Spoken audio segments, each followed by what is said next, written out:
धनगर म्हणतो बाळू मामाच्या दरबारात मध्ये तुम्ही निस्वार्थ भावनेने सेवा करा. मामा तुम्हाला काहीतरी दिल्याशिवाय सोडत नाही मायबाप. ऐका, कधीतरी मामाचं उसणं फेडायचं बघा. लक्ष द्या, कधीतरी फेडायचं बघा. ऐका, एक दिवशी दुपारची वेळ आहे आणि मामा आपल्या बकऱ्या घेऊन एका जणाच्या शेतात मायबाप बकऱ्या चालत होते. लक्ष द्या, बाळा पाटील नावाचा एक शेतकरी आहे आणि त्या बाळा पाटलाच्या शेतात माझे बाळू मामा बाबड्या पेनायचं काम करायचे. लक्ष द्या, बाबड्या पेनायचे, बाबड्या तोडायचे आणि बाबड्याचा तो चारा हिरवागार मामाच्या बकऱ्या खायच्या. ऐका, मामानं बाबड्या तोडाव्या, बकऱ्याला टाकाव्या आणि तेवढ्या त्या पाटलानं, बाळा पाटलानं मामाला पाहिलं. तळपायाची आग मस्तकाला गेली बाळा पाटलाची. हे लेका म्हणे कुणाला विचारून बाबड्या बेनल्या माझ्या रानातल्या. बाळू मामानं वरती पाहिलं, मालक चूक झाली आमची, क्षमा करा. अरे कशाची चूक म्हणे, शेत काय तुझ्या बापाचा आहे का? उर्मट असतात माणसं मायबाप, कळत नाही. ऐका, बाळू मामा सांगतात, पाटील जेवढं नुकसान झालं तेवढं सांगा, भरून देईल तुमचं नुकसान. शब्द ऐकला मायबाप आणि पाटील बाळू मामाला सांगू लागलं, लेका तुम्ही लोक बकऱ्या चारता दुसऱ्याच्या शेतात, दिवस रात्र बकऱ्या चारतात आणि तुम्ही आमचं नुकसान काय भरून देणार आहे? ऐका, शब्द तात्या ऐकला बाळू मामानं आणि हात जोडले हो जगाच्या मालकानं.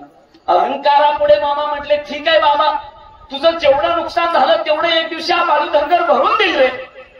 2 वर्षाचा काळ लोटला काका.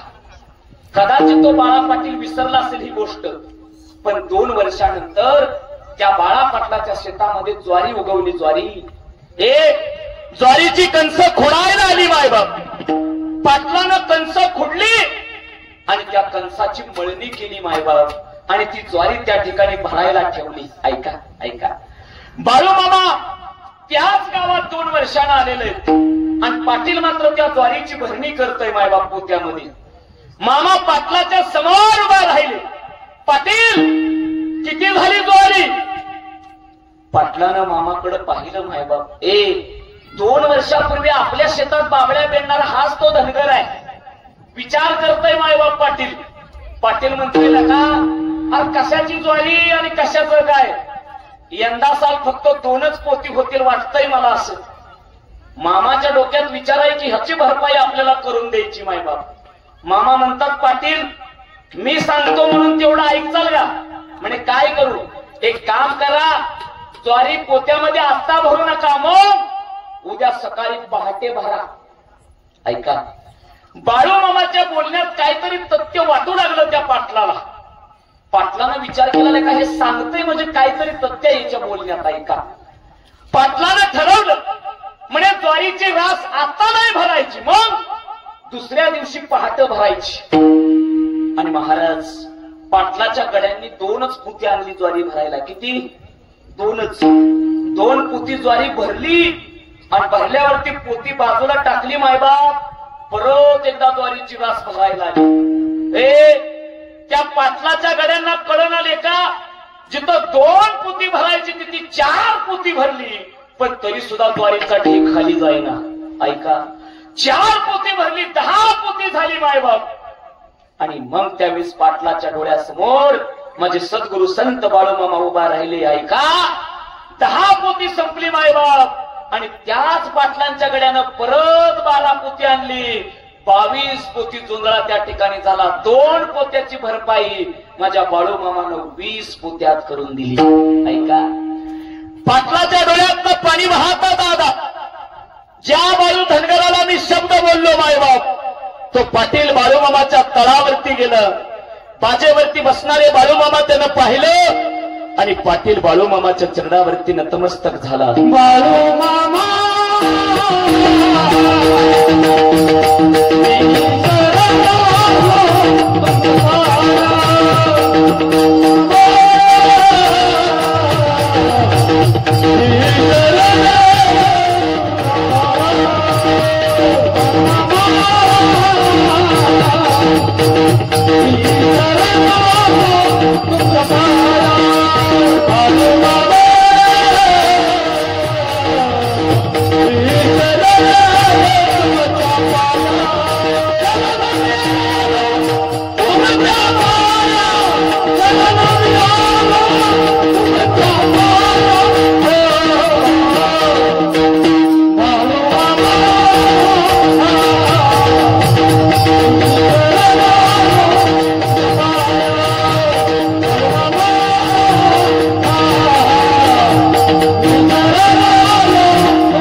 मामानं बाळा पाटलाच्या डोक्यावरती हात ठेवला.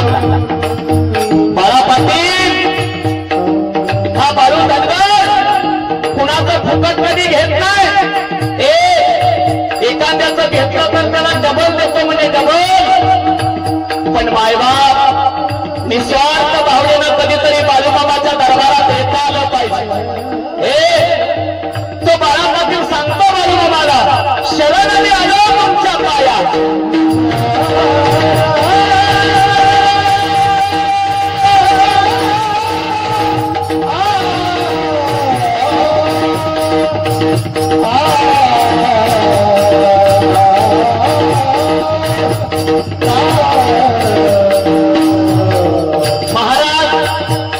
या महाराष्ट्राच्या मातीत नवे नवे तर या भारत देशाच्या भूमीत कितीतरी मायबाप सेवक बाळूमामाच्या चरणावरती नतमस्तक झाले.